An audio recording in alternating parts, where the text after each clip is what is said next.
கர்த்தருடைய பரிசுத்த நாமத்திற்கு மகிமை உண்டாவதாக. இந்த காலை வேளையிலே கர்த்தர் நம்மை ஒன்று கூட்டி சேர்த்து அவருடைய கிருபைக்காக கர்த்தரை நாம் ஸ்தோத்தரிப்போம். ஹல்லேலூயா.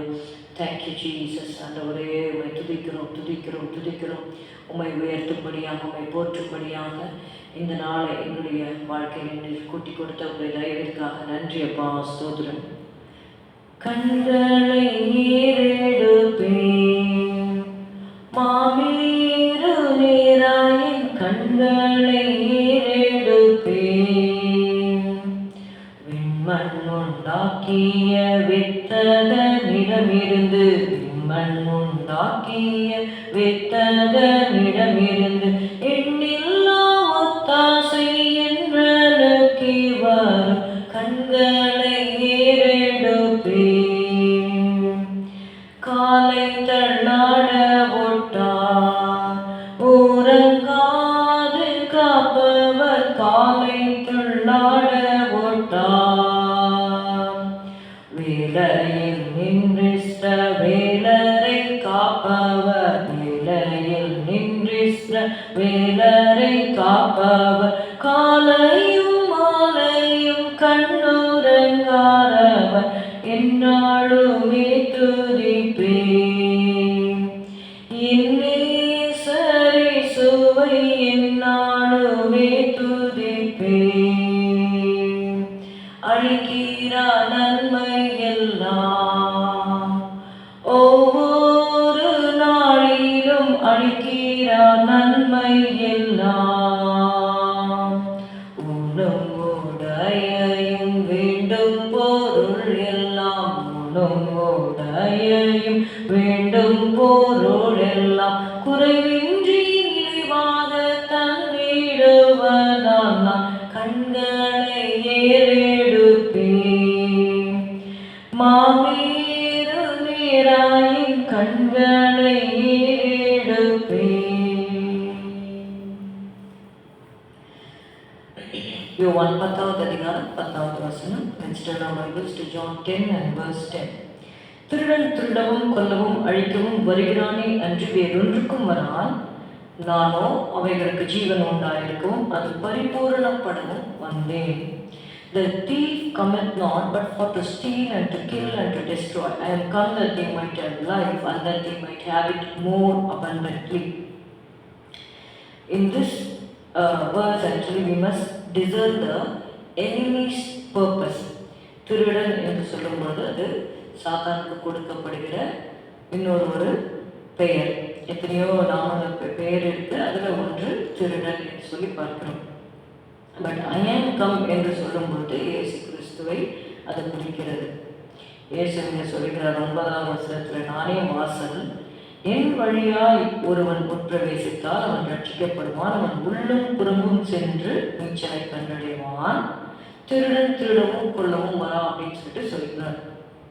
இந்த இடத்துல எதற்காக அந்த திருடன் வருகிறான்? Why the enemy is coming? That discernment you must have. Anything that steals the peace, that which kills the hope. Steal means, what is he trying to steal? He is trying to steal your peace. To kill means to kill our hope, or and to destroy our faith. அவன் எதை திருட வருகிறான்? நம்முடைய சமாதானத்தை. எதை திருடவும் கொல்ல என்று சொல்லும்போது நம்முடைய நம்பிக்கையை அவன் கொல்லுவதற்கு வருவான். அது மாத்திரமல்ல, நம்முடைய விசுவாசத்தை அழிக்கிறதுக்கு வருகிறான். So all these things does not come from God. அப்போது நம்முடைய விசுவாசத்தை விட்டு வழி செய்கிற காரியங்கள், நம்முடைய சமாதானத்தை குலைக்கிற காரியங்கள், நம்முடைய நம்பிக்கை இழக்க வைக்கிற காரியங்கள், இது எல்லாமே அந்த பிசாசினால வருகிறது என்பதை நம்ம அறிந்து கொள்ள வேண்டும். But Jesus says, I am come that they might have life.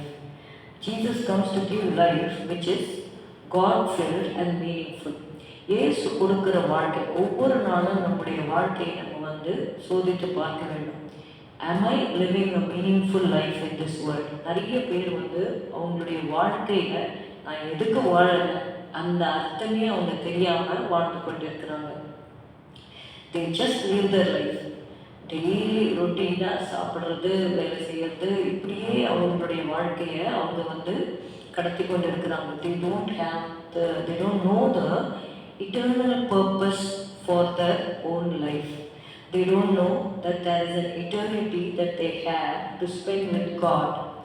And if at all they are not going to follow the ways of the Lord, their soul is going to end in eternal hell. அதாவது நித்தியமாக நரகத்துக்கு போவோம் என்பதை அவர்கள் அறியாமல் தன்னுடைய மனம் போன போக்கிலே அவங்க வாழ்கிறதை நம்ம பார்க்கிறோம். So they don't have a meaningful life. But Jesus says, I come that they might have life. When Jesus says that, He wants our life to be meaningful and that they might have it more abundantly. So abundant life, what does that abundant life shows? That abundant life, if a person has abundant life, it overflows. What Christ gives within us should bless those around us. இப்போ அதிகமாக தேவன் நம்மை ஆசீர்வதிக்கும் பொழுது அது என்ன ஆகும்னா அது மற்றவர்களுக்கு போகும். சிலர்லாம் பார்த்தீங்கன்னா அந்த டேம் கட்டி வைப்பாங்க.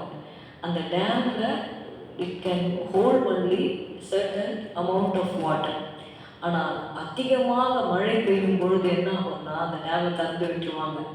If they don't open the dam properly, then the whole area is going to get flooded, the water is going to get wasted and people will be suffering because of the excess water. எந்த ஒரு ஆசீர்வாதமே, அதனால தானியத்தை கட்டி வைக்கிறவனை ஜனங்கள் சபிப்பார்கள். அதை கொடுக்கிறவர்களுடைய சில மேலே என்னன்னா ஆசீர்வாதம் தங்கும் அப்படின்னு நம்ம வாசிக்கிறோம். அதனால if you are really going to be blessed with abundance and surplus, it's not that you have to keep on enjoying and keep the blessing for yourself. You have to distribute it. You have to give it to others. So that's what Jesus teaches. And that they might have it more abundantly means you will be blessed in such a way that you cannot hold all the blessings within your limit. ஜெபிக்கலாம். ஸ்தோத்திரம் அப்பா, உம்மை துதிக்கிறோம் ஆண்டவரே.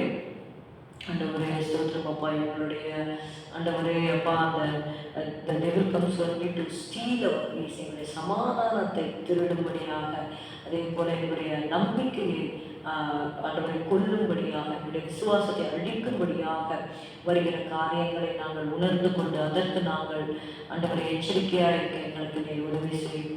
அதே போல் ஆண்டவரை நீர் எங்களுக்கு இந்த உலகத்தில் எங்களுடைய அர்த்தமுள்ள வாழ்க்கையாக எங்களுடைய வாழ்க்கையை நீர் மாற்றி கொடுத்திருக்கிறீர். ஆண்டவரே ஸ்தோத்திரம், நாங்கள் அர்த்தமுள்ள வாழ்க்கை வாழ எங்களுக்கு உதவி செய்யும். அது மாத்திரமல்ல, உங்களிடத்திலிருந்து நாங்கள் அதிகமாக ஆசீர்வாதத்தை பெற்றுக்கொள்ளும் போது நாங்கள் மற்றவர்களுக்கு ஆசீர்வாதமாக இருக்க நீர் ஆபிரகாமை பார்த்து சொல்லி, நான் உன்னை ஆசீர்வதித்து உன்னை ஆசீர்வாதமாக்குவேன் என்று சொன்னீர். ஆண்டவரே, you shall be blessed and you shall be a blessing என்று சொன்னீரப்பா. ஸ்தோத்திரம் அப்பா. அப்படியே ஆண்டவரே ஸ்தோத்திரம், உடைய ஆசீர்வாதத்தை பகிர்ந்து கொடுக்கிறவர்களாக ஆண்டவரே நீர் எங்களை மாற்றும்படி நாங்கள் செபிக்கிறோம். இயேசுவின் நாமத்தில் பிதாவே, ஆமென். என் ஆத்துமாவே கர்த்தரை ஸ்தோத்திரி, முழு உள்ளமையோட பரிசுத்த நாமத்தை ஸ்தோத்திரி. என் ஆத்துமாவே கர்த்தரை ஸ்தோத்திரி, கர்த்தர் செய்கிற சகல உபகாரங்களையும் மறவாதே. Good morning. Have a good day. God bless you.